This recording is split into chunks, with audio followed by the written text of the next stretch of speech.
MQM वफ़ी मौलाना फजल रहमान से मुलाकात 27वीं आईनी तरमीम का मुसव्वदा पेश कर दिया। रहनुमा MQM मुस्तफ़ा कमाल ने कहा, हमने एक निकाती एजेंडे पर हुकूमत से इत्तेहाद किया था। वफाक और सूबों के निज़ाम में अवाम तक सहूलियात पहुँचाने का तरीका ही नहीं, ये जिससे लोगों तक ये अख्तियारात और वसाइल पहुँचे।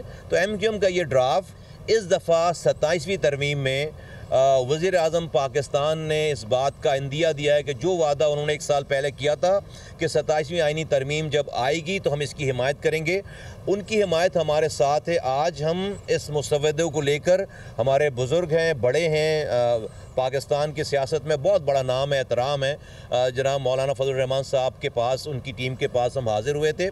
हमने उनको ये मुसव्वदा दिया है, MQM की टीम ने ये मुसव्वदा उनको दिया है और हमने इन्हीं तमाम चीज़ों को रखकर सिर्फ इतनी बात की है कि ये मुसव्वदा दे MQM रही है, लेकिन ये है पाकिस्तान का मुसव्वदा। तमाम जमातें इसको रंग नस्ल पार्टीज़ के फ़र्क से बालातर होकर इसको सपोर्ट करें।